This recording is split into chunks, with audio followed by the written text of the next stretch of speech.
Welcome, Aries, Leo, and Sagittarius fire signs. This is Regina from Pacific Tarot, and I've pulled as your overall energy the Six of Cups.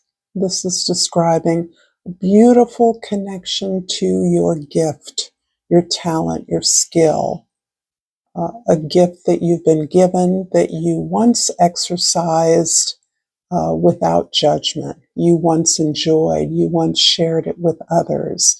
You once exercised it freely for the pure pleasure and joy of enjoying life, enjoying yourself, enjoying the present abundance of the universe. And this is a feeling, a quality, a connection that you are revisiting in some way. It can be through a former relationship. It can be the renewal of a relationship that already exists or continues to exist in your life. And this relationship can be with a person, a place, or a thing. So this can be your purpose, the work that you do, the creative facility that you have in any area of your life.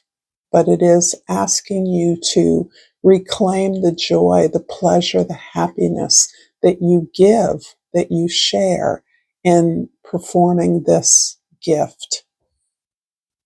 This is a general reading. Information about personal readings are in the description box below, but this may not resonate for all fire signs. I do want to welcome all of you, new and familiar, for taking this time with me. So, for your present energy, we have the Hanged One. And this is about you allowing yourself to step back in order to process the experiences that you're having, the manifestations, the changes that you've called into your life on purpose, and the necessity in having obtained or received the things that you have worked for, figuring out the next step, understanding that your perspective has to grow in order to be able to recognize the appropriate opportunities for you to move forward. So this is about a delay, but it's about a sort of pulling inside, making a sacrifice, pulling back from activity and business as usual in order to understand more fully, more authentically, where your best opportunities, most productive opportunities lie before you. So this is recognizing that your ability to gain a higher perspective has been greatly enhanced. And this is really resonating astrologically with both Mercury and Venus moving into retrograde motion.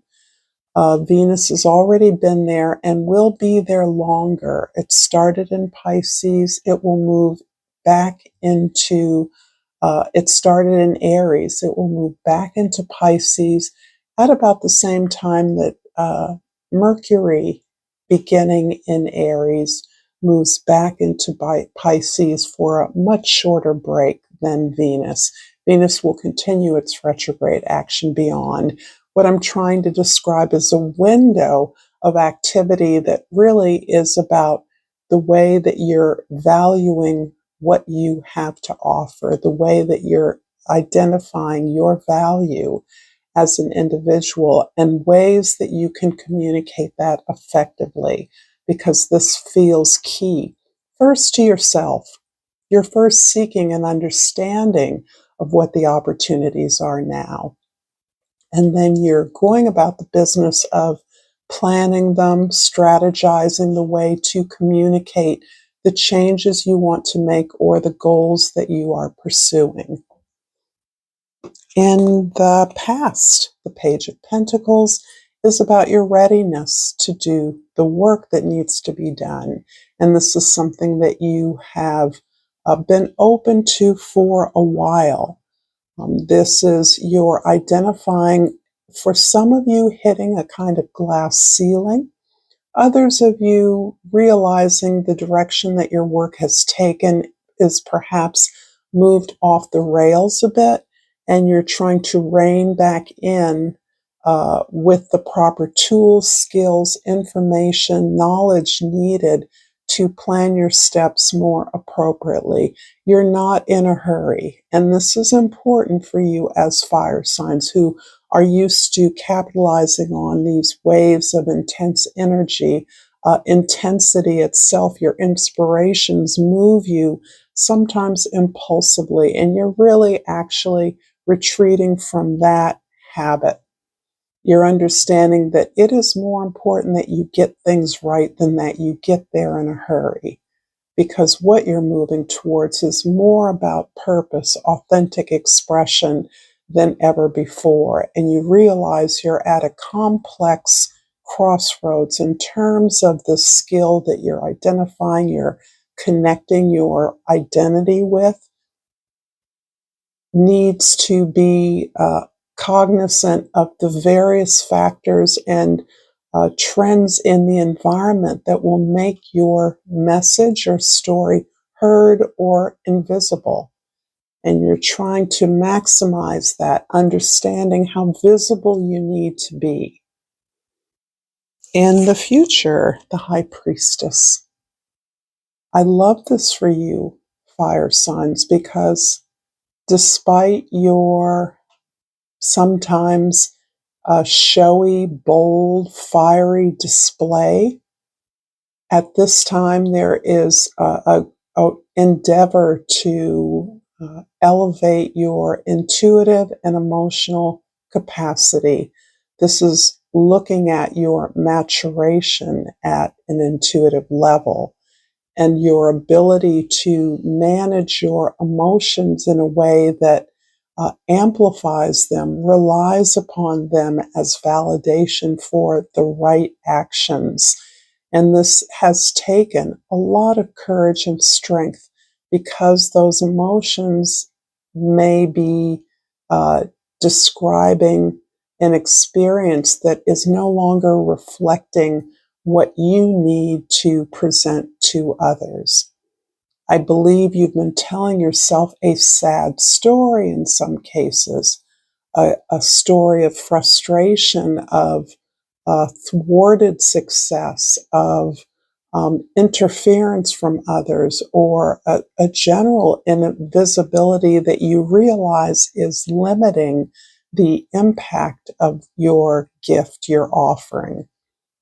So this is you understanding that you must tell yourself a different story about who you are and what you've experienced.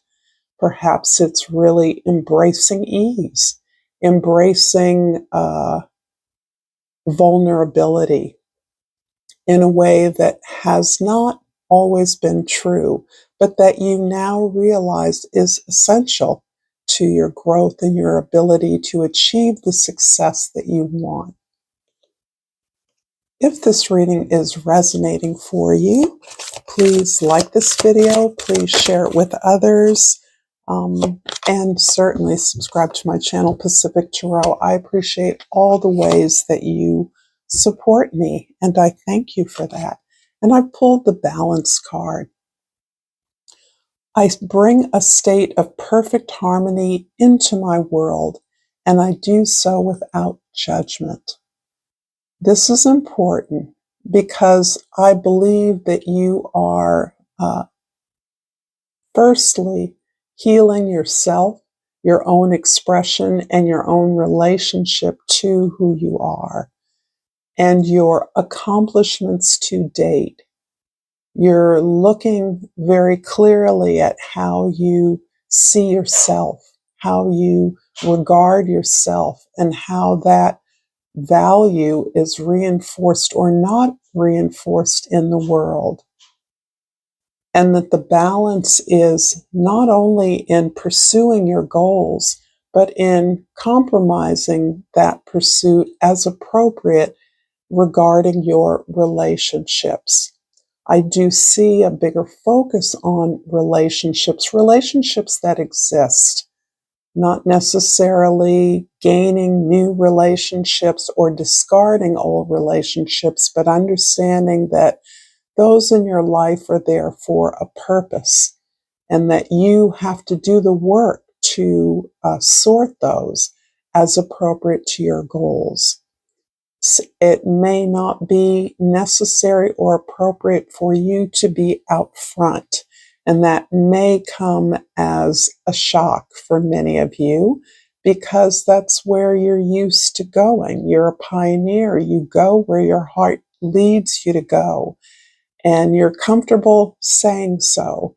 But this is saying that there is more power in learning how to build relationships with others and to modulate your presence and your actions based on the needs of a larger collective, of which you are a powerful part. I'm going to clarify the Hanged Man in the present with the 6 of fire and the 7 of air. So first, the 6 of Wands is about your committing to the collective. I love the picture on this card where you are the big sailing ship, and you're surrounded by other hot air balloons, presumably similar vehicles to yours. But yours in the center, in the forefront, indicates that you're a critical part to a collective effort, and that your ability to be so thoroughly accountable for who you are and your responsibility to the collective, that you are elevating the whole project. And this is something that is recognized by your peers and appreciated. But it's also sending you the clear message that your power can be just as effectively employed as part of a group as it is on your own behalf. And this is a message that you're being asked to understand and open up to more and more based on the needs of the collective at a global level. The needs of the world need you to participate in a variety of activities of which you may not be the only key, the only factor, the only participant, but in which your participation is key to the success of the group goals. The 7 of air is about all the resistance that exists in the world for your chosen goals, endeavors, activities. This is all the ways that working as part of a community, a team, is derided, is demeaned, is laughed at, is considered not smart, is seen as leaving money on the table. This is the social disregard for teamwork, for community, for the requirements of a community, of a village. And so you are very aware that this is the way many people regard your activities, your actions, but you perhaps once bought into this sense of resistance, that you had to get yours, that what you needed was the most important thing and nothing was going to stand in your way. And I think you have long since evolved into a much broader sense of what is good for you is good for others, and what is good for others can be good for you. And those are the goals that you're working on: mutual aid, mutual support, and collective abundance. In the past, the Page of Pentacles is clarified by the 8 of water. This is the 8 of Cups and the World card. Yeah, you're being asked to finish up something, to release your hold, to close out a set of relationships that no longer serve you or that have taught you all that you can learn. So I do believe this is part of your interrogation into your relationships, what you're learning, what you've learned, what purpose they've served and are serving, and that relationships need not be jettisoned, but that you can gain the strength, the energy, the motivation from them to move on to something that is putting you more firmly in the public eye, keeping you from playing small and instead stepping out into the front of the line, stepping out into an permission to live large. And this is something that is really challenging you at so many levels. Partially because you've learned that your place is to be behind the power, or to be underneath the power, however you understand that. But it is now your time to grasp for something that defines you, defines your mission and purpose. In the future, the High Priestess is clarified by the Queen of Fire and the Fool card. Yay! So for you, this is really tempering that High Priestess energy, that sense of your wisdom, your intuition, your emotional validation, depth, and wealth, truly. You're full of confidence as you get clear on what it is you want, particularly the ability to shine as brightly as you are. This is an art that you realize is taking you into new territory. This is giving you the confidence to step out into an area that appears risky to others but is not so to you. This is really you absolutely investing complete faith and trust in who you are and what you can do. Your experiences are vast enough that you are confident that you can overcome whatever comes your way. But you also are not looking at challenges in the way that you've seen them in the past. A challenge is just part of growth and learning. It's an opportunity. In fact, we sometimes learn more and can leap further when we are challenged in our efforts, when we are blocked, when others throw up obstacles, when we feel others are limiting us or holding us back. This is you recognizing that you've been the biggest obstacle to your success. More than your success, your bliss, your joy, your heart, your authentic expression, your greatest, deepest happiness, your biggest contribution to the world. I'm going to finish up this reading, Fire Signs, with a crystal oracle, and hope that this reading has been insightful for you. And I pulled the hematite for the root chakra. This is the area that our divine ancestors have seeded us in order to help us not only survive, but to thrive. And the key word is foundation. Foundation is what the castle of your soul is built upon. If you're enjoying this video, if you'd like this content, please check out the content above. And until next time, Aries, Leo, Sagittarius, namaste.